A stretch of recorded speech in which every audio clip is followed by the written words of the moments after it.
Here. Oh boy. Oh boy. Oh boy. Oh boy. Oh boy. Oh boy. Oh boy. Oh Here we boy. go. Well, here we are on YouTube and on Discord and on Patreon. Wherever you're watching us, we welcome you to our Strange New Worlds journey, episode 2, season 1 of Star Trek. Nathan, how you doing? I'm doing great. I gotta say, I'm more excited about this than I can remember any show in a long time. I think it's when I figured out that that Anson Mount was Pike.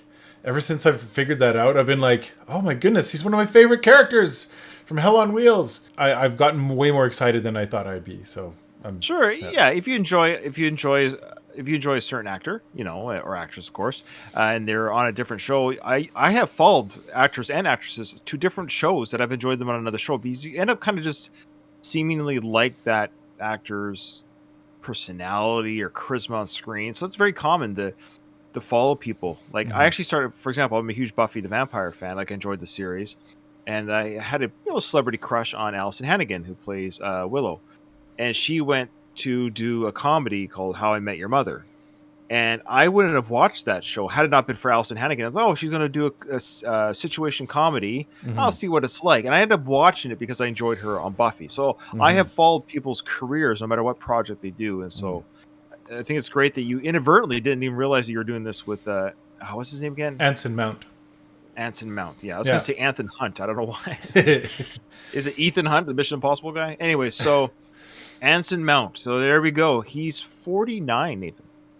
Okay, so he's just a couple of years older than me, than both of us. Yeah. Yep. Yeah. And he's Canadian, and he's from Alberta. I don't think he's Canadian. I think he's American, but he's married to an Alberta girl. Yes. And we talked about that on our. Here we are commenting on Trekking Comments or whatever that title was called. And in fact, we actually got a really nice comment from that comment segment. Somebody actually said, "Hey guys, you are Trekkies. We are honorary Trekkies." He just said that we're Trekkies, so that was nice. That was from. That doesn't matter. Anyways, I think I'm a Trekkie now. Like now that I'm re-exploring how much I like Star Trek, it's like, yeah, I'm a Trekkie, so I can admit that. I'm also. It's from Einar Sigurdsson. He goes, "Happy to find your channel.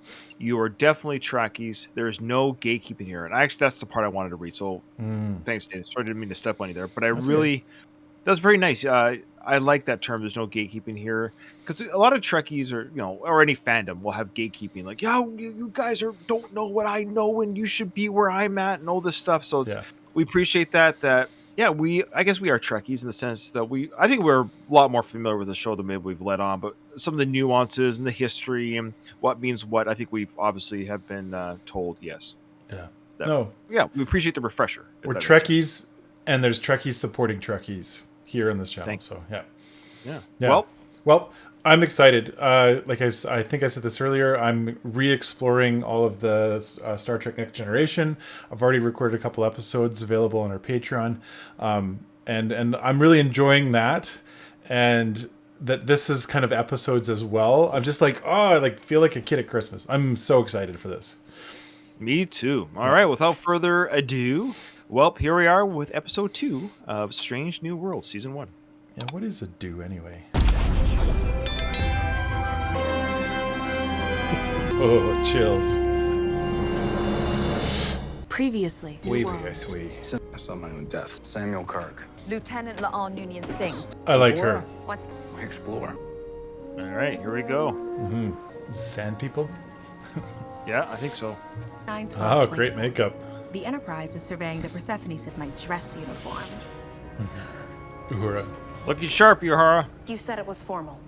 It's a small ship. You know, it's really not. Come on. Consider it your first.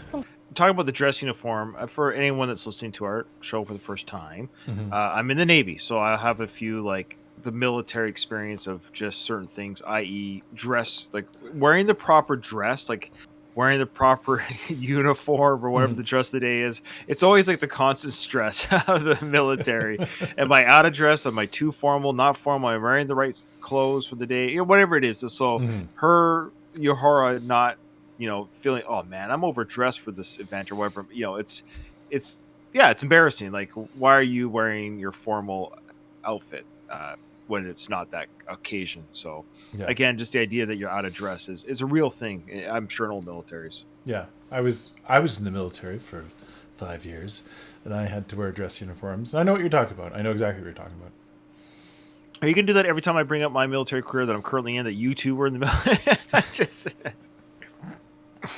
Come on, give me something. You're the teacher. You could talk about being a science officer. You're the science officer. Yeah. In my science officer career, I'm just joking. I know nothing about science. Okay. We're welcome. Yeah, see? That's uniform, huh? Cadet Ahura, good to see you. You too. She's dressed up. Well, she's wearing her work dress, her work outfit. Oh, yeah. She's that's, wearing the that's more the full formal dress. That's the more formal. No. Okay, I gotta pause this. Yeah, of course. This guy here, he is the first totally blind actor to play this character, and he's from Calgary, here in Alberta. Oh, he's blind in real life? Yep, in real life. Yep. Is the character blind? I don't know. I know that because I was flipping through some magazines talking about how, not magazines, but like whatever, scrolling, and that came up as one of the things, is like first fully blind character on Star Trek. So Wow. yeah, Character or actor? actor. I don't know if the character is blind or not. We'll find out. Let's find out. Okay, yeah. That's great trivia. You have offended Hammer, our new chief engineer. Hammer may not be able to see, but his other senses Ah! compensate. That's awesome. They are superior. Because everyone always asks that. You tell Aite Ajave. Sildeshikup. Ooh. Don't forget, she's a communications officer to be. She's multi-languages, yeah. Yeah. I've tripped on his pants. I've never understood the human inclination to laugh at others' misfortune. Life. Sometimes, Mr. Spock, things go so badly, you just have to laugh. Sounds like our lives. Yeah. Or our channel, anyways. I hear you speak 12 languages. 37. Whoa! Oh, 37. Wow. Where do you see yourself in 10 years? Where do you see yourself? Again, they're building off that. This is why I really like this, of course, this Star Trek, because we have, I think every episode will be its own standalone type. But right now, this is Uhura's, maybe her journey, her episode, her character, but we still have the overarching themes of, he just realized, where am I going to be in 10 years from now? He caught himself. He's asking somebody else where they're going to be in 10 years when he's like, Yeah. oh yeah, where am I going to be in 10 years? He knows he's not going to be around. I like that too. I guess the truth is, I'm not sure I'm actually all that Starfleet. Ooh. Beat out how many? 1,000 applicants? Several thousand. Now you're not sure if you want to be here? And I sincerely hope you discover a place where you feel you do fit, wherever that may be. As I said earlier, I'm going through Next Generation. They're still, like, I'm in like whatever episode 2 or 3 right now. They're still trying to figure out their acting chops, and it's all over the place. Like Patrick Stewart, of course, accomplished Shakespearean actor, kind of plays it that way a little bit too much sometimes. Other characters, other actors on the show are kind of like flat, and then of course the guy who plays Data, Brett Spiner. Brett Spiner. He's like, he's just like nailing it. They've figured it out a little bit more. Like, how do you play a Star Trek character in a Star Trek show? It feels like they're figuring that out more. I like that that dialogue it seemed even better written than the stuff that they have to deal with on Next Generation. Great points, Nathan. And it's interesting that you say that. It is actually a very good point. I'm too watching Star Trek Next Generation for the third or fourth time all the way through, but it's been a while. I'm on season 2. I'm almost done season 2. That being said, yeah, like this is just the second episode, and I think we've been spoiled by good TV of late. And I mean that like from Breaking Bad to Game of Thrones, and some incredible acting has come out these last 15, 20 years more than any other time in really our entertainment history. I think we often criticize, we'll often say, oh, this new Star Trek's not as good, but these actors are killing it. They're actually acting their cohesiveness, their gelling, right? Like it's like they're an old crew. You're feeling their relationships, even though they're a new cast together. They haven't been together that long. And Next Generation it's some of it might have been the storytelling or the actual writing, sure, by the writers. They're still finding it, but again, the writers of today, they're getting their groove right away. There's no staleness with each actor. Everyone's really bringing it. So I totally agree. Guess I kind of blew it in there, huh? Not at all, Cadet. By saying that she doesn't want to be in Starfleet forever. You might consider making way for someone else who wants to walk it. Kind of a logical, pragmatic discussion. I mean, he's not wrong. He's like, you're taking trying to tell her. Ask that cadet question. Yuito Hoshida, Andrea Lopez. I could keep going. These are the kids I save when it happens. You know their names. I refuse to believe there isn't another way. Captain Yeah, let them die. There is a problem. Whoa! Whoa! What? Oh. And let's get it done, people. We've got a planet to save before breakfast. I love this job. Oh, they already got it going. Okay. Easy enough. Whoa. That did not work. It looks like it's like a hull force field or something. Mama puts up a force field. Yeah. Interesting. Oh, that's just a cold open. Yeah. Space. Ethan Peck is These Spock, are the right? voyages Yeah. of the Starship Enterprise. Or strange I'll remember new people's worlds. names as we go. Yeah, along we'll here. get there.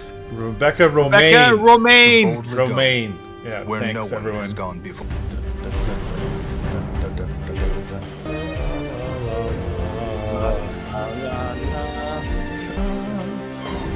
Mash. It's a great intro. And here comes the Great.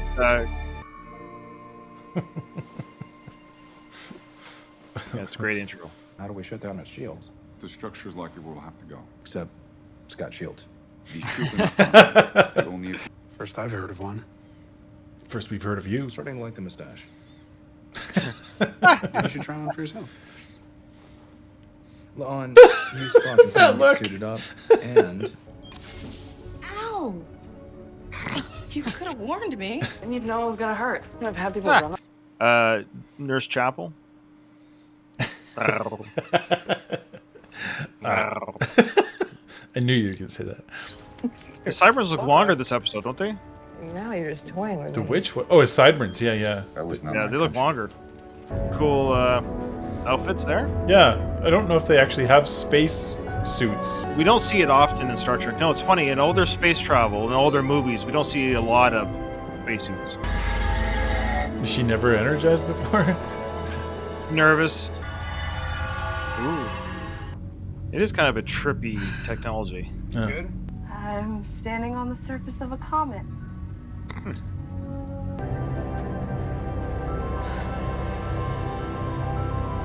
It's amazing what they can do now with TV shows, like for CGI and set designs, and like Yeah. it makes the original movies seem like so trite now. This is just a TV. This is a TV episode. You know what I mean? Oh, I know. I know. There is breathable atmosphere inside the chamber. Well, that's convenient. Sounds like the actor that plays Spock has like an accent in real life from like a Oh, you different think so? country, maybe. Don't study linguistics if you don't want people to ask you questions about it. Okay. Fine. I like how they make Sam Kirk not a jerk. These You know, he's markings. just so They far. repeat in the sequence. Lieutenant, I don't think that's a Uh-oh. good idea. Okay. Please step away from the egg. Oh boy. Oh, boy. I think he's dead in the original It's already series. stopped. So We need to get into the they're not gonna be able to beam him. Force field's up. Built-in defibrillator. Captain, the force field. It's back up. Yep. He's stable for now. Okay. All frequencies are down. We're on our own. I do find it odd. Okay, they knew that the shields went up. Now, were they just assuming that was an automatic defense mechanism? That there wasn't some sort of sentient entity putting the shields up? Because the shields weren't always up. Because they said, well, the shields are down now, so we can beam on to the surface and see if we can redirect this comet. So I will say I'm a little bit like, it's kind of a weird, like, there's a comet headed towards this planet. We've got to knock it away. They find out, no, there's shields on a comet. So it's like, whoa, somebody put those shields there. And now, so they literally almost blew up somebody else's home or something. We don't, like, something put the shields up, right? So they want to go down here to change the trajectory of the comet. They're like, why are they, or to take down the shields in general? Is that what they're trying to do? Is like have the shield? Well, looks to like somebody's investigate.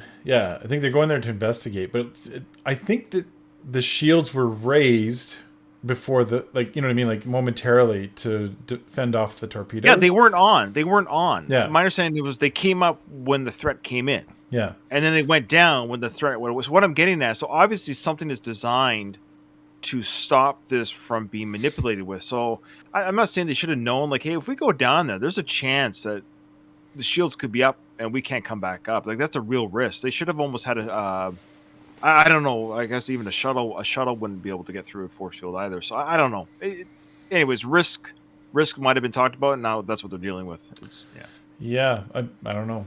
My guess is they're going to somehow disable the shields, but I don't know where this episode's going. To be honest, I have no idea.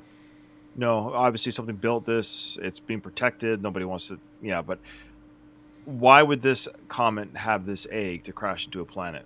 So I guess we'll find out. Start a new civilization. Sustained massive trauma from electrical shock. I've Yeah, we saw. Thanks for telling us. Maybe we. What kind of comet knows someone's walking on it? Same one that knows you're being fired upon. Yeah, same one that shocked you.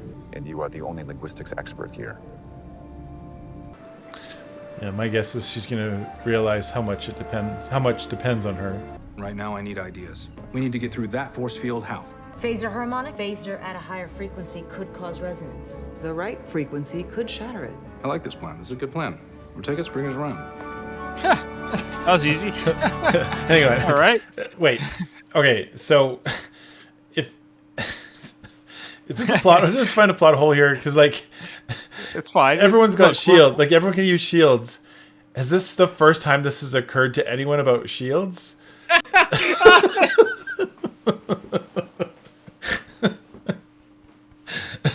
Hey, we're fighting a Klingon vessel.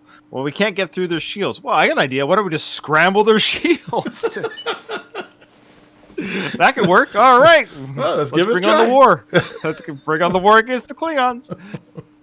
You're right. They really kind of wrote themselves into a corner regarding these shields now. Let's see. Well, let's see if our plan works. I kind of hope it doesn't work, because that's a big. Let's just scramble people's shields. Yeah, I'm sure the explanation's. It's kind of like maybe it's a different kind of shield than what Starfleet uses or something. Who knows? Yeah. Right. I don't know. Force field's a force field. Okay, let's see what they do. Okay. We're only not even halfway through the episode, so I suspect that won't work. And I hope it doesn't. But you would think Captain Pike would be like, At the moment. Yeah. I am a Vulcan. We are too honest by nature. I was just going to say that's Your what they girlfriend appreciate. must Yeah. love that, huh? Nurse Chapel is not my girlfriend. It's a joke. She was flirting with you. Do you not think this is an inappropriate time for jokes? I find the best way to diffuse tension is to apply rigorous logic. Rigorous logic. That's a good How do you quote. apply rigorous logic? Logic. Logic.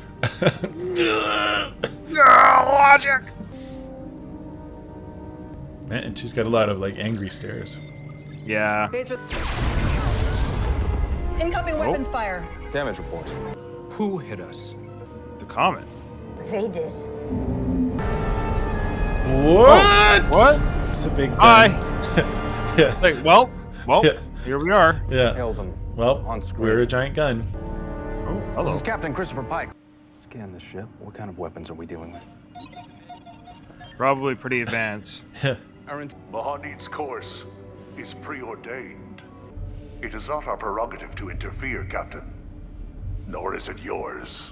Their job is to shepherd or protect this egg on a rock as it courses through space to do what? Whatever it wills to do. Okay, but what I love is, like, if this is, and they've had this job forever, right? They're like, we've had this job longer than, boy, oh boy, gee willikers, a long time. And so I love, like, this interaction with the Enterprise. It's almost like this has got to be a fun day for those guys, for the shepherds. Like, hey, someone's trying to interfere. We got somebody, like, their captain's log is supposed to be so boring. Captain's log, arbiter, shepherd, stardate. Well, here we are. Well, just here we are following the comet, just like the last 10,000 days. But they actually got some action. You almost think like, hey, this is kind of fun. We get to tell this human captain, hey, don't you stop poking at this thing. Just leave it alone. We've been following this thing for 10,000 years, and you just come along now. You think the Arbiter Shepherd would be a little bit more animated? Hey, what do we got here? Like, you think he'd be like, hey, now stop poking the hornet's nest, would you? It's funny. Well, sorry. One last thing. Go ahead. Yeah. Before I forget, is okay. So the shepherds, they're protecting the Comet, but I think the Comet was doing a good job on its own. Right. Well, sort of. Like they were about to try and disable the shield to try and get in there, like, and then these guys showed up. So it's kind of like, you know what would be funny if the Enterprise tries to shoot the shepherds, but then another ship comes in. Hey. We are the shepherds of the shepherds. we follow the shepherds wherever they go. Anybody tries to tamper with these guys, and those guys, they've had no action. They're like, hey, look what we got here. We got some stuff going on. Oh, this is actually escalated to our pay grade. Anyway, sorry, what were you gonna say? I was gonna say something dumb. I don't know if I've ever told you this. I'm over a long period of time I've been trying to write a book. And I have characters that are like these shepherds, without giving away too much, that are kind of the key part of the puzzle that make it all work. So it's interesting. I'm always curious about this kind of role in nature. You know, if it exists, a role to kind of preserve the natural course of things as a priority, rather than kind of influence things to make it happen the way you want it to happen. Yeah. And I love, that's cool. I didn't know you were writing a book, so we'll stand by for that.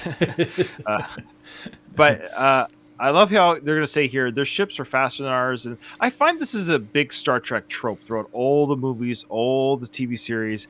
I feel like the Star Trek ships are always rinkety-dink compared to every other... it's always kind of bugged me a little bit. I kind of wish they were a little bit more badass. I know they are in their own right, but it always seems like every alien race that's worth its weight in gold seems to be able to kick the Federation's butt with armaments, like from the Borg to now these guys to even the Klingon bird of praise or nothing. And they have so many of those. It just seems like the Enterprise is always outgunned. It seems like it. To be fair, it's kind of like the Earth version of everyone else's, and Earth is a bit, right? Humans are a little slower to catch up. So, but yes and no. But don't forget, we've now joined forces with the Vulcans and other things. So we should be able to, with our brain powers, come up with better ships. The Vulcans, aren't they sharing knowledge on how to build stuff too? I don't know. Yeah. I always just found that's always the thing in the Star Trek writing, that it always seems the Enterprise, when it comes to a conflict, we're always outgunned, outmaneuvered, whatever. Okay. And hope these shepherds don't find out that they're down there. I'm guessing Uhura's going to save the day. I'm surprised they don't know there's people on there. We have. But your crew has desecrated the temple on his surface. Yeah, I was going to say, I'm surprised they didn't know, but they did. We're simply find a way to get through to the landing party right now. Break the laws of physics if you have to. Captain Pike just walked away, and I'm going to the washroom. I really gotta go. You gonna get us out of here or get us killed? Wow, that's right now, not I'd say helpful. it's pretty much a toss-up. I liked her before, and now I'm on the fence. Yeah, she's the, excuse my French, she's bitchy. I don't know. Was that actually your version of a pep talk? How was it, would you say? You did not intend on being here, but you are here. Will you rise to see it through? Oh, that's a pep talk, Spock. That one was better. Ah, there you go. You didn't realize he was giving one. It's responding. Lights changing? Oh, cool. I bet you she's a phenomenal singer. It responds to music. It's the universal language. Computer, identify this song. Spotify. Now, are they hearing her singing coming up, or is the Comet mimicking her singing? Someone help me out here. I skip music class. They're going to have to harmonize. Harmonics are just the ratios between frequencies. Why would an alien species write music the way we do? This is universal. It's not going to be Spock, that's for sure. What? I guess it will be Spock. Okay. Bum, bum, bum, bum. Bum, bum, bum, bum. This is like Close Encounters of the Third Kind. Yeah, exactly. But again, music is math, which is universal. I knew she's a great singer. She's got a great voice. Yeah. Kinder Surprise. Definitely getting closer to. I guess we're just like watching the show. Yeah. Yeah. No comments. We're just like. Anyway, so. That's beautiful. It's beautiful. Yeah, well, it's with the light show, and of course, Yohara. I don't know the actress's name, but she's got a lovely voice. But I want to. It just dawned on me in the much maligned Star Trek V, The Final Frontier. Yohara sings, and so she is a singer. She does the character sings, and yeah, she has like a singing seductive scene. It's hilarious. It's one of the funniest. I forget the reason why she did the singing dance. See, I've seen that movie like 10 times, but like I said, every time I watch Star Trek V, for example, I always forget what is going on until I watch it again. But I know she has a sequence where she sings or dances. I think she does both. So, and I'm sure there's been other parts. I'm sure people will tell us in the comments, and if you do, we appreciate it. But I'm 90% sure that the Yohara character has sung before, but I know she did in Star Trek V. I'm pretty certain of that. So I kind of like how they're doing that. The character sings. Yeah. I think what I'm just absolutely enjoying about this episode is that this feels like it's going to have a story arc, and then we're going to get to an ending. Like so many Star Trek shows, that's what like real Star Trek is that like little story after little story. It's great. Yeah. I feel bad for the actor that's playing Sam Kirk. He's like, all right, cool, I get to be on the new Star Trek show. All right, I'm going to spend the first episode being introduced at the very end, and the second episode lying on the ground. Poor guy. Maybe he'll get more screen time later. Okay. All right, he's stable. Shields up, red alert. Yeah. They still rescued them. Is that an act of war? Captain, Shepherds are hailing us. Open a On channel screen. Technically, You were warned. look, let's talk about this. Well, get away, Enterprise. Get away. Cool. You do a lot of reminding people of deadlines, sir. She does have a point, Bob. Captain, She unless does you have want a- to blow us out. Hit it. Fire. Oh, I think it's... I love the old sound from the original series. We're pulling away to. Maybe they can project Yohara's singing voice outside the comet or something. I don't know. But no, I guess sound doesn't travel in space. You know how you used to brag you're going to be the best pilot ever to graduate the academy? Word gets around. What's your point, sir? Ooh, careful now. Shields must be down to like 10% now. Yeah, there's no way they can avoid that much debris. Yeah. Hey, come on. Hey, that's not fair. Firing. That would take some pretty expert flying. Oh, yeah. That guy hasn't said anything yet. He's ops. All right, Ensign Christina. Mm. We will not touch Mahani again. We won't touch it, but we'll sing to it. Another thing I think Star Trek's always been good at, and I don't know why this is, but the human factor. Now, here's the thing. So I mentioned before about the ships being kind of maybe less than or whatever, but I find the humans out of all the alien races, humans have the best ability to lie. Or to bluff, maybe. Bluff. Sure, I think human bluffing, I could be wrong. I'm sure Trekkies will tell me that I'm insane. Like Vulcans don't bluff. Romulans don't bluff. It seems like Klingons, even Klingons wear their heart on their sleeve. You're never guessing how a Klingon is feeling, right? Yeah. I find that humans are the best at hiding their true feeling. They're able to manipulate. They're good manipulators and con artists more than any other. Except for Q. I don't mean except for Q. Well, he's beyond whatever. But even him. No, he's a joker and an all powerful prankster, so to speak. But I find the humans, for the most part, it seems like they're able to hoodwink other races better than anyone else. I think they're able to do it. I don't know why that is, but maybe I'm overthinking it. But in this situation, for example, we have an advanced alien race that isn't calling his bluff or even assuming he's bluffing. They're just like, oh yeah, well, I guess we better not blow up that ship. Yeah, all right. I see what you're saying, yeah. Mr. Spock, you're up. Right about they're gonna play a song on the surface or something. Oh, he was on a little shuttle with Uhura, I bet. But they're not allowed to touch the planet. Is that what he said? We're not gonna touch the planet. Yeah. Maybe he's just gonna hover. Shields radiating heat at maximum intensity.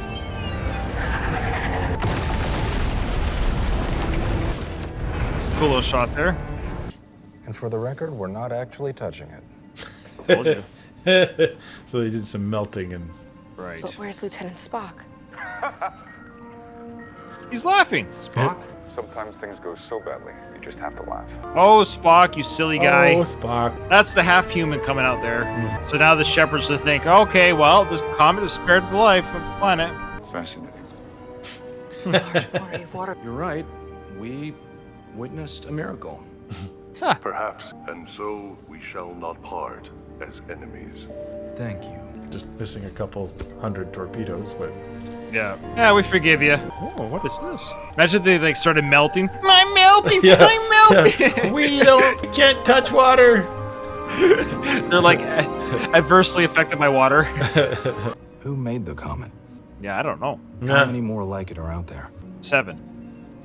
Incidents that fostered the chance for more life on Persephone 3? Yes.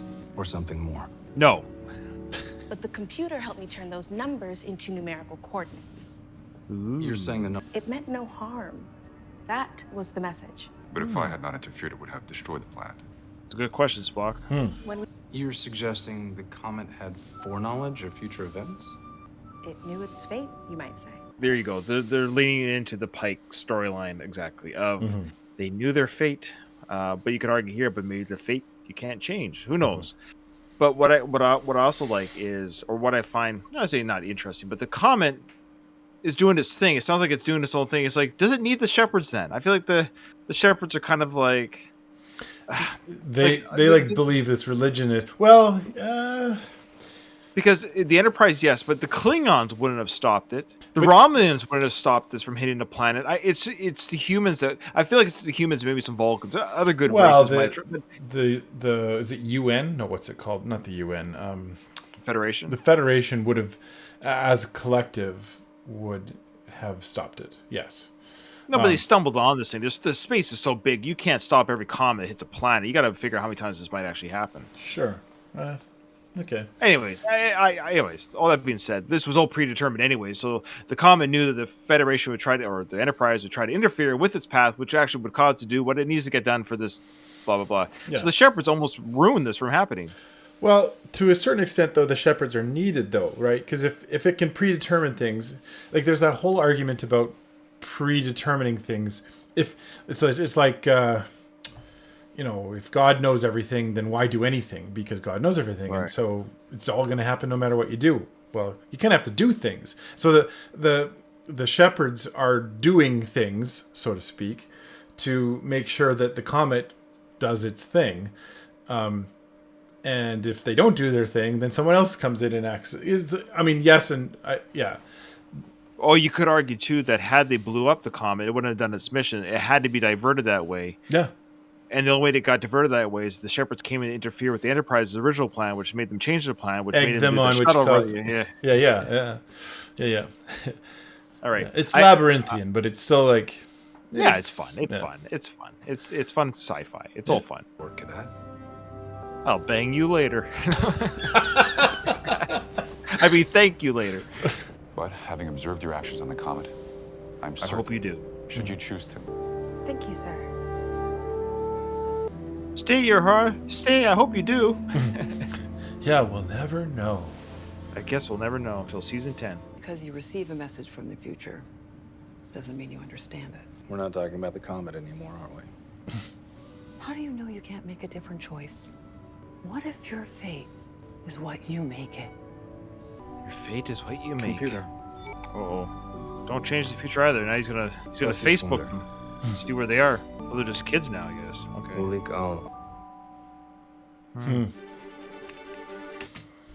All right. Well, final thoughts on episode 2 there, Nathan, before we close it out. Repeat of what I said earlier, just that, again, love this format. This is the way Star Trek it needs to be. I'm sure a lot of fans are really appreciating it. I'm really identifying with the characters a little bit more, and it's not, I wouldn't call it like dramatic Star Trek, and I know that's what the other Star Trek was going for, a little more of a deeper, dark, heavy. like heavier. It's heavy. Yeah. And these aren't heavy. These are fun. These are fun episodes. So that's what I'm looking forward to more of, is more fun episodes. And I like that they've kind of given us kind of Uhura's background. And I think she's set for, that was her episode. I'm looking forward to finding a little bit more about Rebecca Romaine's. Well, she's referred to as number one. She's number one, but wasn't she a captain? Her name is Una Chin Riley. Oh, okay. Okay. I think there's a lot to explore with these characters, and I like that they're getting into some of their backstory. It'll help us to identify with them as we continue into, however many seasons this goes. Well, we know the second season has already been renewed or been greenlit. So, yeah, I'm looking forward to that. I do have one criticism. Well, yeah, and maybe it'll take time. And let us know in the comments below if I'm alone on this in our YouTube channel and on Discord or what have you. We're speaking of Rebecca Romaine. Not too crazy about her character. Her character is very underwhelming right now. And that's why I say, sorry, I'll just finish my thought. That's why I think that she's going to get explored more. Like, we'll find more about her in a future episode. But yeah, and I don't know if it's her acting. I don't know, because other characters have had like not a lot to do. Like Ortega's, she hasn't done a lot per se, but I find the other actors / characters, they're more intriguing, and especially of course the Captain Pike. Uhura, of course, was good. Spock's good. They're all kind of doing really well. I'm finding Rebecca Romaine's number one casting not quite working. And now, even Next Generation had characters that didn't work for whatever reason. So I'm wondering if this, and I feel like every Star Trek show maybe had a character that didn't quite work. I'm wondering if this is, if she's the one here that's not quite working. So I don't know. Is she a red shirt? Well, no, I'm trying to think of like I'm forgetting names, but I know like Tasha Yar on Next Generation. She got killed in the first season. Spoiler alert, Nathan. Sorry, you're watching again now. The security officer there, because she had things that didn't work out off screen apparently. But I'm trying to think of other like the Trill and Deep Space Nine, and I feel like every season or every series of Star Trek seems to have a character that doesn't quite work. I don't know. That's my. I'm not sold. I'm finding her acting. I don't know what it is. Something about the way she's either acting or the way she's written or both. She's a tough self, and her character even too. Like all she does is explain what's happening. This is what's happening. That's the idea you just said. This is what's happening. She just seems to parrot everything around her. I mean, I could be number one then. I could say, hey, look, the ship just got hit. Hey, the away team's gone down. Hey, let's do that idea. I find that she's kind of just parroting everything right now. So anyways, maybe future episodes, we'll look for that. That'll be something we can look for. The growth of number one on this show. We'll see if she gets better. Yeah. That's my one complaint. I find her character not sold. I'm not sold yet, Nathan. I'm not sold. Yeah, that's a fair complaint. I think you're well within your bounds to make that comment, because I think the thing about Riker on Next Generation, he doesn't really. I'm watching him now, and he looks so young. He's just got that like baby face, beard. He's got no beard. He's got no beard. And every time they cut to him, he kind of has those like big eyes. He's horrible in the first season. But you know what's funny? He's my favorite. He ends up being my favorite. He's such a goofy, character. But I love him. I don't know what it is about him. I love him because he's just such a womanizer. You'll see in season 2, there's just some episodes where he just like grins like a schoolboy. Anything remotely sexual comes up, he's like, "Oh, I know." Sex. I love when Counselor Troy gets introduced and they do these like slow cuts to each other's faces and reaction. Yeah. But like you, I'm loving the show. It's fun. It looks good. Great soundtrack, great acting all around, fun storylines. And I love how already we've got some plot holes in some of these storylines. That's Star Trek for you. I love it. Yeah. That's what I love about Star Trek, because these episodic little episodes that are just by themselves, they have these kind of big plot holes because they just have to tell a story in 45 minutes or whatever. Yeah. And then we're going to get out of this before the show's over. But that's what I love. I love how they get into a bind and they get out of it, in and out. I love it. So there you go. Yeah. Yeah. Yeah. All right. Looking forward to the next one. Well, if you want to see our full unedited reactions, the whole episode that we watched without us editing for YouTube, come join our Patreon and or join our Discord for free to watch the live recordings if you can catch us while we do it live. Yeah, that's the way to do it. See you in the next one. You bet.